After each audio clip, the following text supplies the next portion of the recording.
Story 1: Panic attacks. For the longest time, I thought panic attacks occurred due to something specific causing the panic. I was mistaken. They can start out of nowhere without any initial control. The first time it happened, I was lying down reading a book when suddenly, I lost feeling in my arms, experienced a headache, and my heart rate shot up to the 160s. Felt like I couldn't breathe and that I was dying. I told myself to calm down, but my body reacted differently.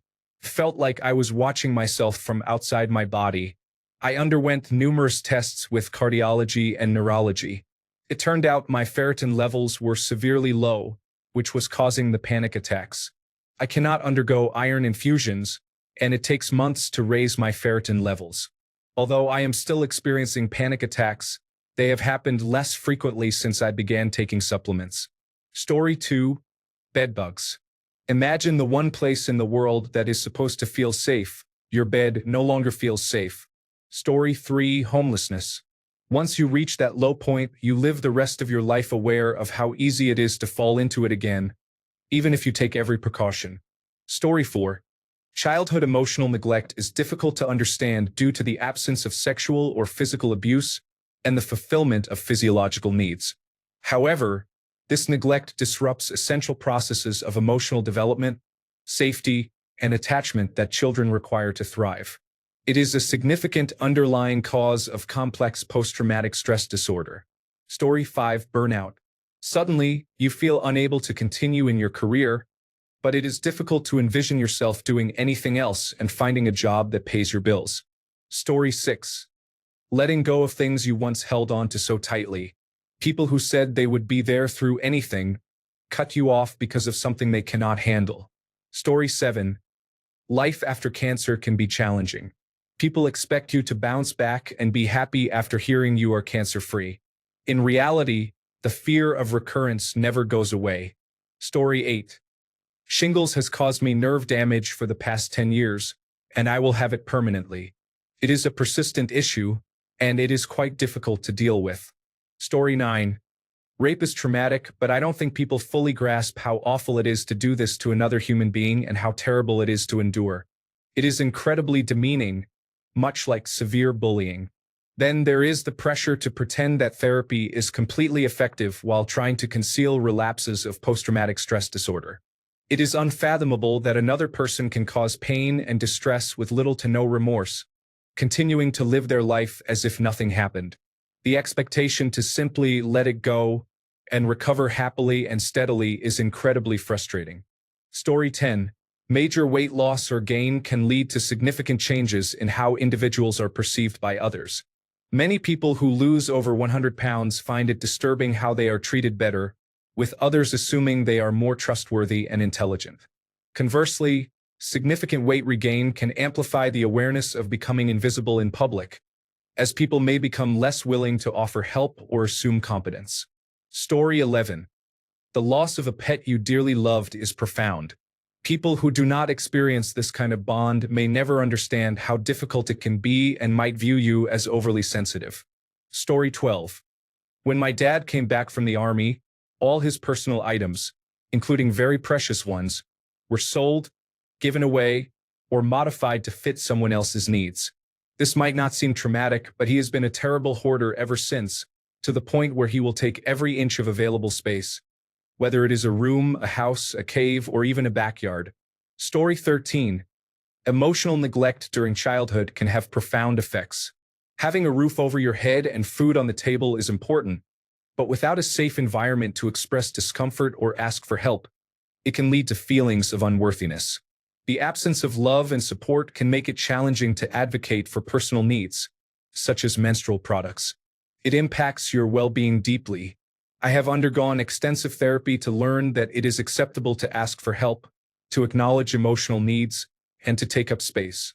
Story 14: Emotional neglect, silent treatment, and psychological bullying are subtle forms of abuse.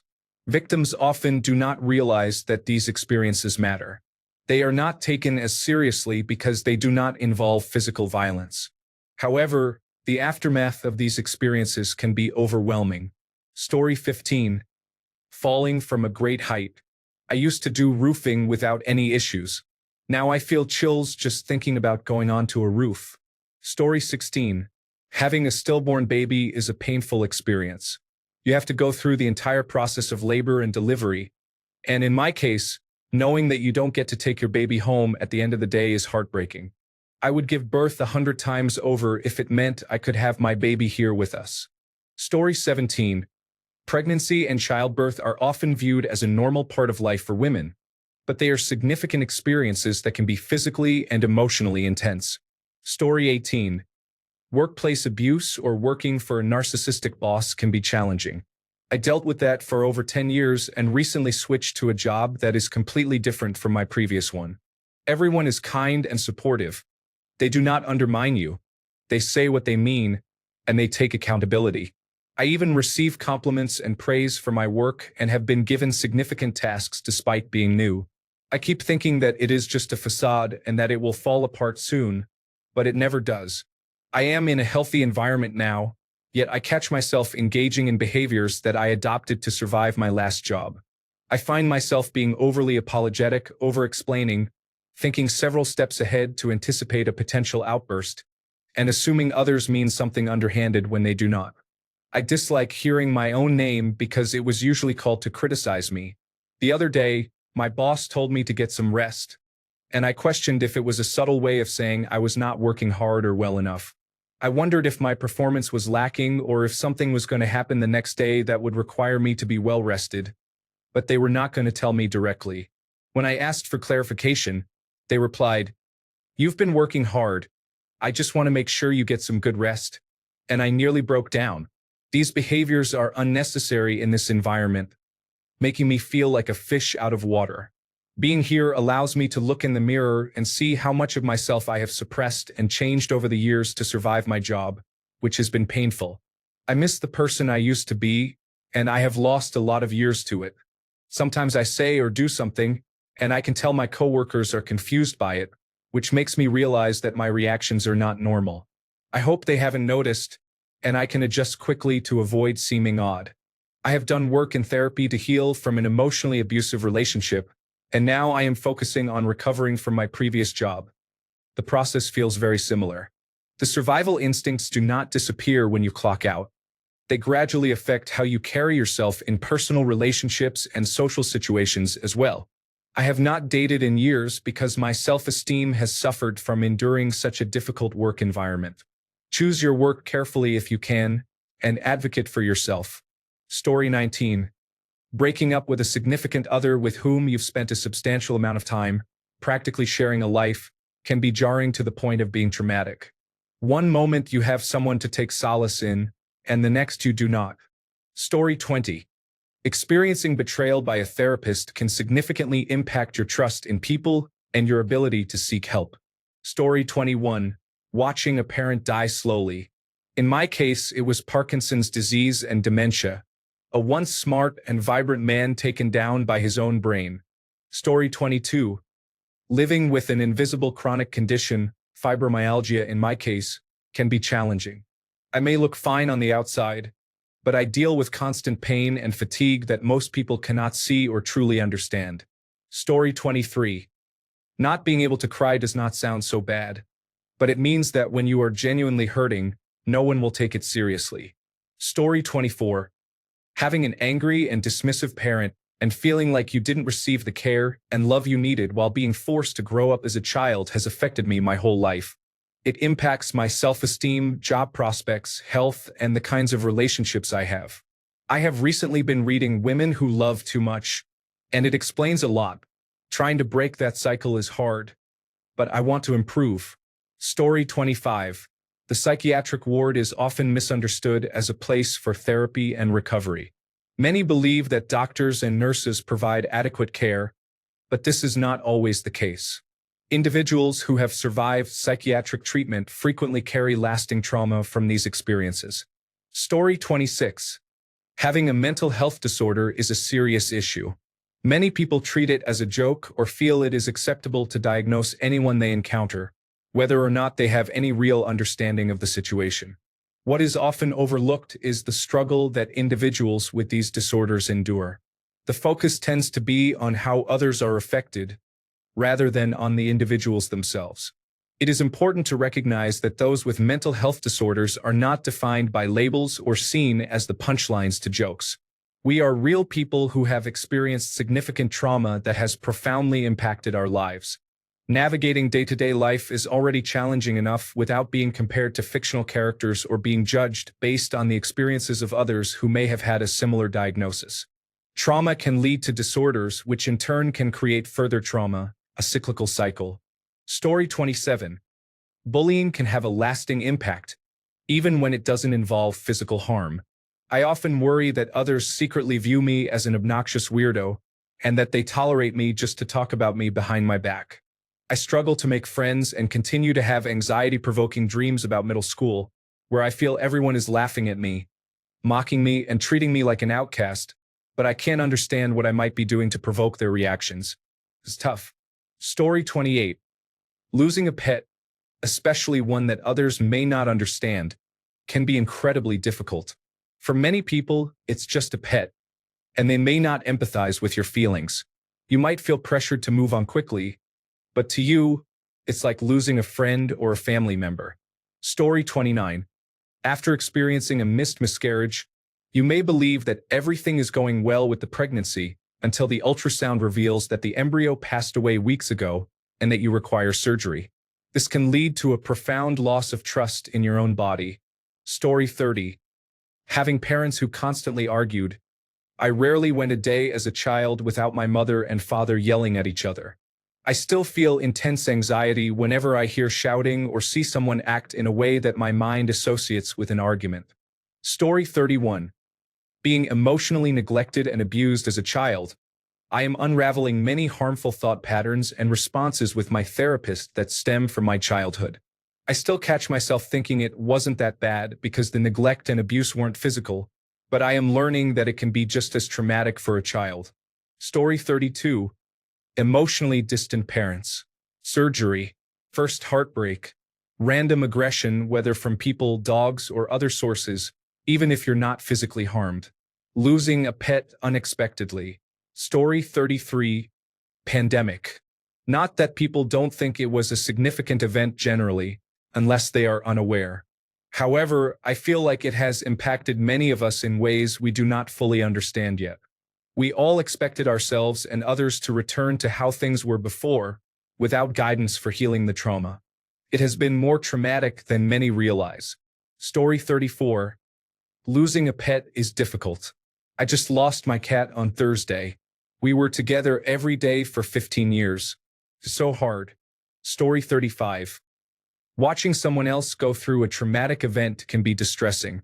While it may be less traumatic than for the person experiencing it directly, hearing intense cries from those who have lost loved ones and witnessing individuals struggle to maintain their composure can still have a significant impact on you. There is a reason there are specific guidelines in the Diagnostic and Statistical Manual of Mental Disorders for such cases of post-traumatic stress disorder. Story 36. Not being taught proper hygiene as a child can have lasting effects. This issue might not stem from neglect. Parents may simply be unaware of hygiene conventions. For me, it was a combination of these factors. It doesn't just affect childhood. It can follow you throughout your life. Aside from difficulties with instinctual behaviors, the skills you have yet to master, and the constant anxiety of feeling like you are doing it wrong, there is also a lingering sense of inferiority and shame.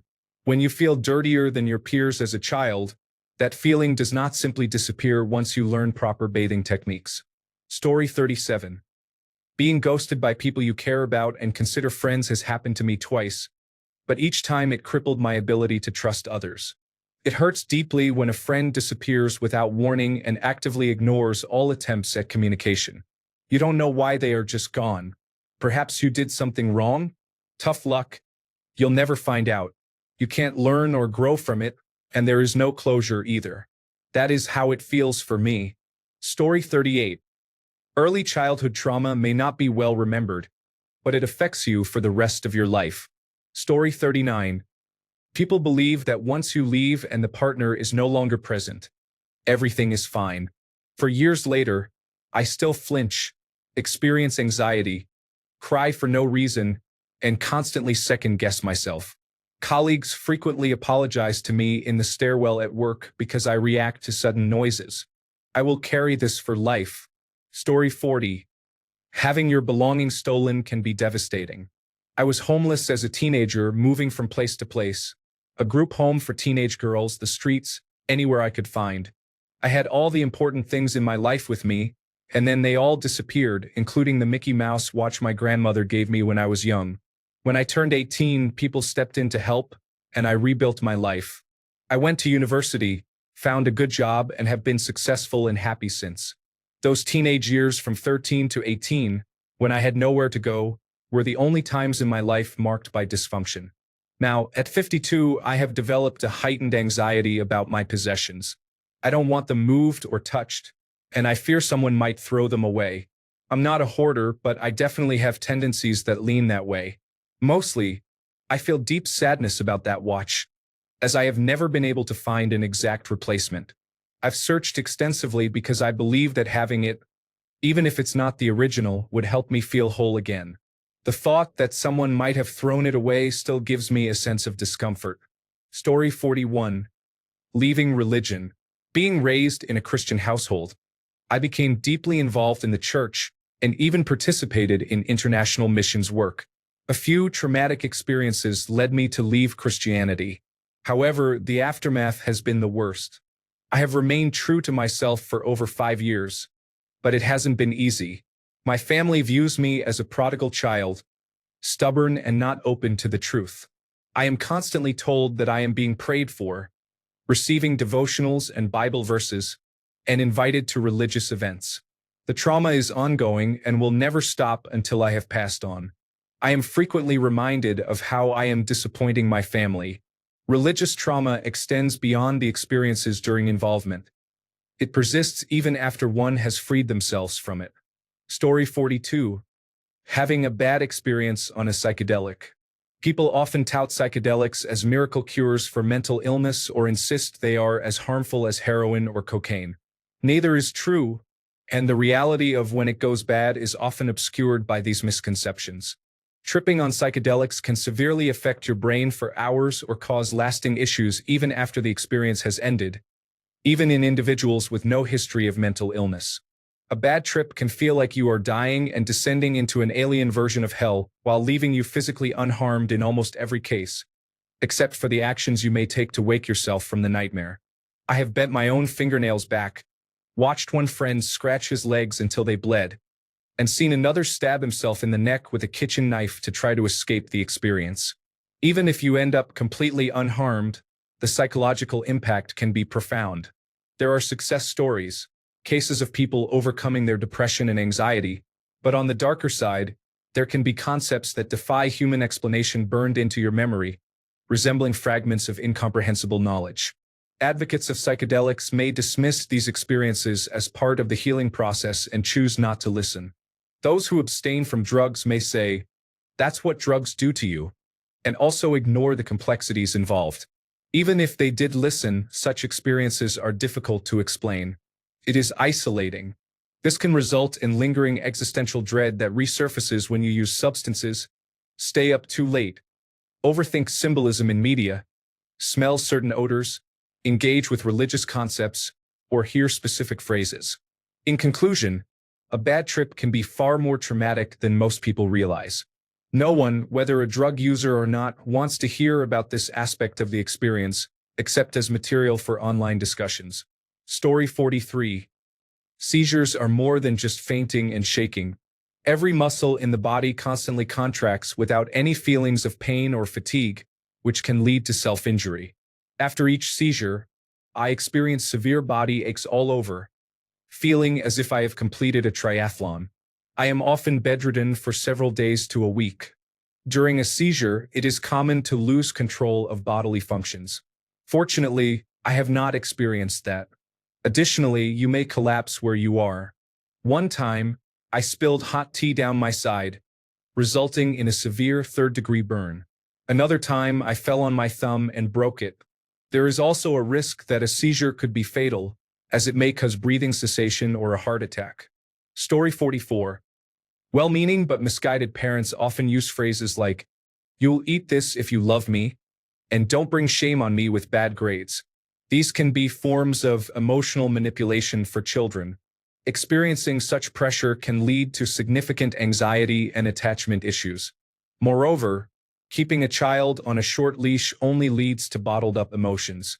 This can result in a desire to break free quickly and becoming skilled at lying and manipulation to avoid unnecessary punishment for minor mistakes. Alternatively, the child may become overly obedient, losing their independence and original thoughts, ultimately becoming vulnerable to exploitation by others. Story 45.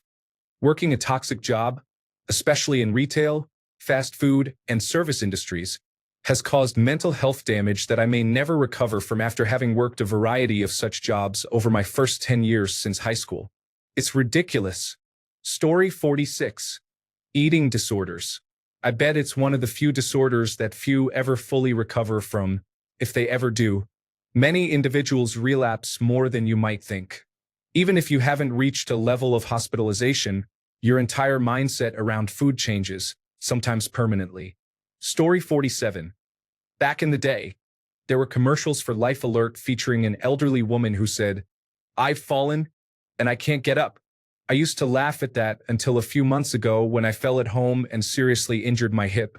When I finally managed to crawl to my kitchen, get my phone, and call emergency services, I said, "I've fallen and I can't get up." After the ambulance ride, I spent 12 hours in agony in the emergency room hallway until I went into surgery. It is better not to break your hip late at night. Afterwards, I underwent 2 weeks of recovery and inpatient rehabilitation, essentially learning to walk again, followed by 6 weeks of outpatient therapy. One of the therapists said, "You can walk, but you just don't want to." She was right.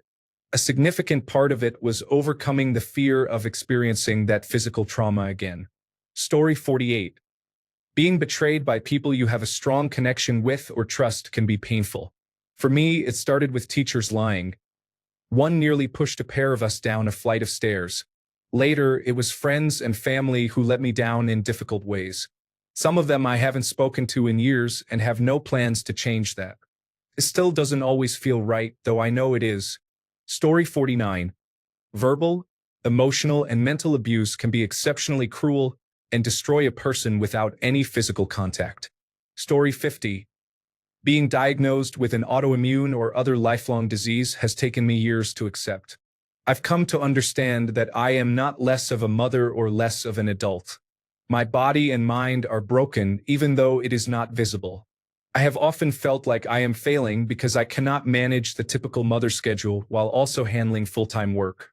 You hear about people working full-time, taking their children to sports, keeping their homes clean, and still being able to relax and maintain a social life. It can be mentally exhausting to realize that I may never be able to achieve that. I can choose between cleaning or leaving the house for other activities, but I cannot do both. Finding people who understand, love, and accept my shortcomings is difficult, and this isolation only adds to the feeling of depression. Story 51. Living with a parent who is mentally abusive can have lasting effects. It can make you feel as though the world is against you. It becomes difficult to believe that someone is sincere with you. Story 52. Infertility can be isolating, especially after experiencing multiple pregnancy losses. People often expect you to move on quickly, saying it happened early or that your time will come. The hormonal changes from months and years of fertility treatments can be overwhelming. It feels as though your entire life revolves around doctor appointments and waiting for pregnancy tests, lab results, and invasive procedures. This struggle can diminish the romance and intimacy and make it difficult to watch other couples have babies while you try to be happy for your friends. Story 53.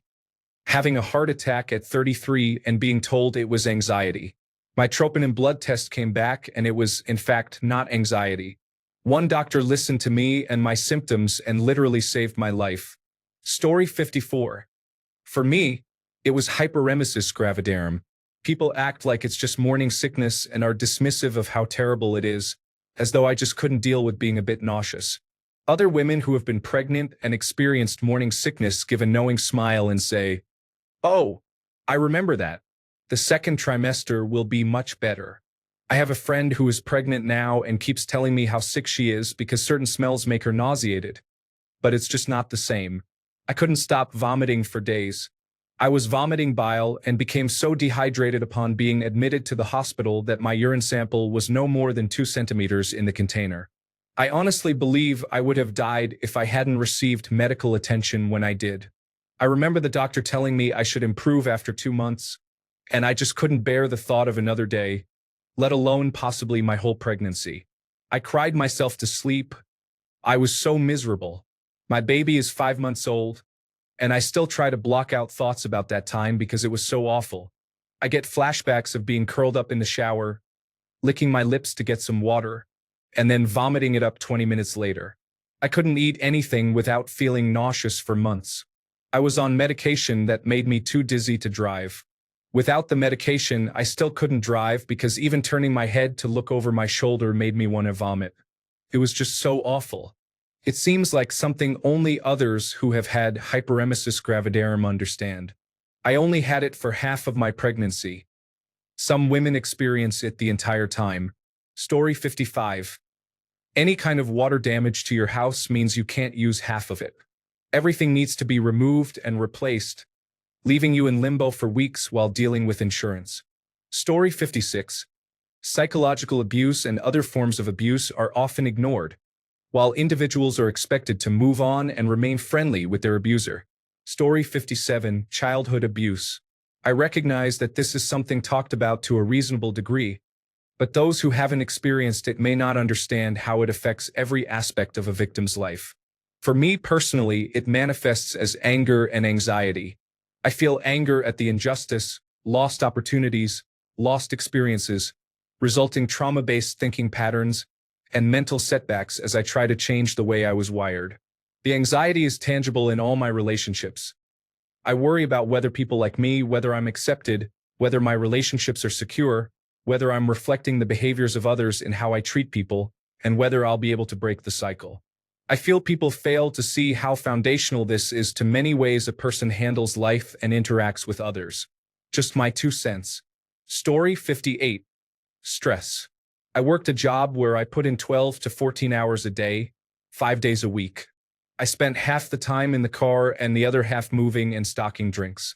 After doing that for a year, I noticed I would breathe strangely, walk with a limp, and trail off in conversation, as if my brain would just shut down and then suddenly start working again.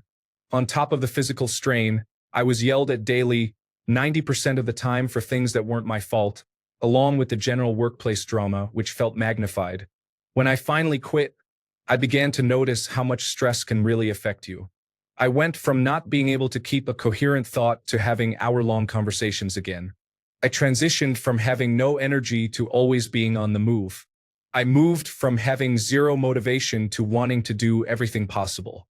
Stress can beat you down, take away what makes you who you are, and even threaten your well-being. Thanks a bunch for sticking around till the end of the video. Remember to subscribe, and until next time, stay awesome and goodbye.